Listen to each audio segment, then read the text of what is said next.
Bonjour et bienvenue dans cette vidéo sur Blender. Donc nous allons parler aujourd'hui des UV. Alors les UV, qu'est-ce que c'est? Ce sont des coordonnées qui permettent d'afficher sur notre cube ou sur n'importe quel autre objet en 3D des textures. Alors pour voir les UV, on peut utiliser l'espace de travail UV Editing qui est créé à cet effet, ou alors on peut aussi splitter notre écran, voilà, notre vue 3D, et venir aller chercher ici UV Editor. Alors maintenant, quand on appuie sur Tab, on passe en Edit Mode et on a ici nos UV. Alors ceux-ci sont des UV automatiques qui ont été faits lorsque notre cube a été créé. Si je crée un nouveau cube, ce seront les mêmes, mais on peut tout à fait les changer. Alors je vous ai dit que ce sont des coordonnées. Et oui, en fait, U correspond ici à l'horizontale et V à la verticale. Donc au lieu d'utiliser X et Y, et ben voilà, ils sont utilisés U et V. Donc ici, si on vient ajouter une image, donc ce sera un peu plus une texture, hein, ce sera un petit peu plus visible, d'accord? Donc on va dans Shading, on va dans Object, et ici, on vient ajouter un node image texture, voilà. On fait New, qu'on appelle Color. Donc 1024. On enlève la couche alpha, et ici, au lieu de blanc, on va utiliser une color grid. New Image. Alors, on peut voir que notre image, voilà, a été créée, et en fait, ce sont des images qui sont faites exprès pour ça. Ça permet de voir les coordonnées d'une coordonnée des UV. Donc ici dans rendu, voilà. B5, A5.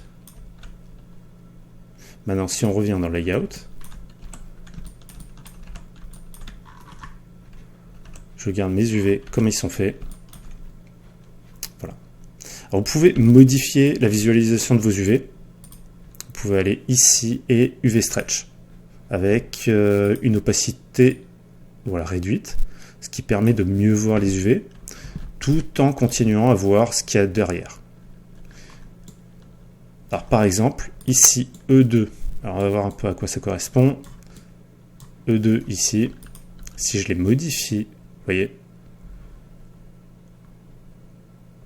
Alors UV Stretch, ça permet, par l'angle, ça permet aussi de voir si il y a des distorsions entre ce qui est ici affiché au niveau des UV et ce qu'il y a ici. La forme de notre face, par exemple, elle est carrée. Bon là, du coup, il y a une bonne restitution au niveau des UV. Si je modifie, vous voyez que la couleur change, la forme carrée n'est plus respectée. C'est un peu comme si mon cube était déplié et projeté en aplat, vous voyez, sur un espace 2D. En imaginant que mon cube soit en papier, voilà, il a été mis à plat. C'est exactement la même forme si vous aviez une feuille de papier. Alors maintenant, je peux tout à fait modifier. Imaginons que là, je sélectionne une face, U, Unwrap. Raccourci clavier U, je précise, et Unwrap. Unwrap, c'est pour un dépliage. Alors ici, il a pris du coup tout l'espace UV, d'accord? On peut voir du coup qu'il y a l'entièreté de l'image qui est affichée sur une face. Si je modifie la scale, l'échelle, cela affiche la partie correspondante de l'image. Si je sélectionne à nouveau tout, voilà, j'ai le reste des UV. Alors, c'est important quand on fait des UV de garder quand même une bonne échelle sur l'entièreté du modèle. C'est pour ça que ce genre aussi de texture est importante. Elle permet de voir là où peut-être certains îlots UV, donc certaines parties détachées de mes UV, est un peu plus grosse que d'autres. Il ne faut pas qu'il y en ait des toutes petites et des très grandes. Il faut essayer de garder un peu une homogénéité à ce niveau-là. Ensuite, on peut ajouter des coutures.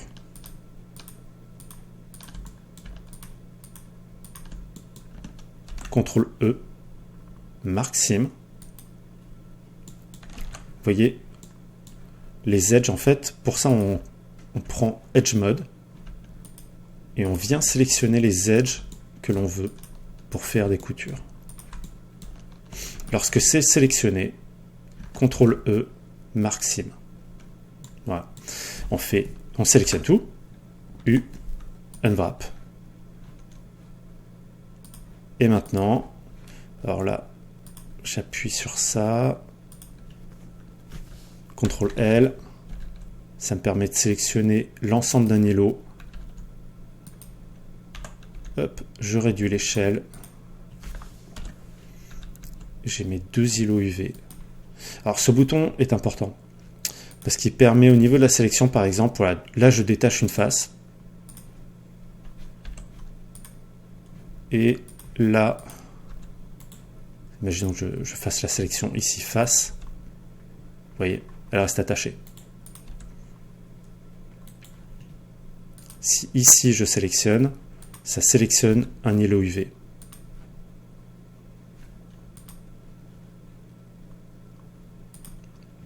Là, pour sélectionner les vertex, les edges, les faces et les îlots UV. Voilà. C'est très important de... Voilà. Donc ici, je sélectionne et j'ai mes faces. Voilà, mes îlots UV. Maintenant, si je viens peindre sur ma texture, par exemple, je change de mode, je passe dans Texture Paint. Hop. N pour afficher, Tool. Voilà. Là, on a les options du Texture Paint. Alors, c'est pas un cours sur Texture Paint, hein, mais ça peut permettre de comprendre un petit peu certaines choses. Si je viens peindre dessus, je repasse en Edit Mode.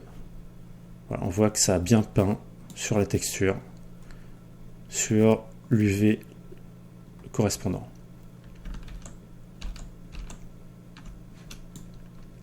Et on peut peindre autant avec le Texture Paint sur le modèle que sur les UV affichés. Alors, chose importante à savoir, c'est que, imaginons que vous vouliez faire par exemple une pièce. On fait le sol. En Object Mode, je viens modifier l'échelle de mon sol. D'accord? Si, à nouveau, je prends ma face, je veux créer une texture ici, U, Unwrap. Pour le moment, on ne voit rien. Si je fais ici, par exemple, une pièce qui est verticale, hop, U, Unwrap, et bien, il a toujours la même forme. Forme carrée. Si par exemple, je viens peindre dessus, donc on va dans Texture Paint. Hop. L'échelle n'est plus respectée. En fait, la transformation que j'ai faite ne s'applique pas sur les textures. Pour lui, mon modèle est identique. C'est juste un effet que j'ai donné en mode Object. Qu'est-ce qu'il faut faire dans ce cas-là? Vous voyez, les textures sont étirées. Et si on a de jolies textures, par exemple, bon ben, ça ne donnera rien de très bien. Et ici, n'en parlons pas. Voilà, il y a un stretch qui est énorme. Tout est comprimé. Donc je fais CTRL A, Scale. Hop, je refais. CTRL A, Scale. Hop, je sélectionne tout. U, Unwrap. Voilà. Là, par exemple, ma texture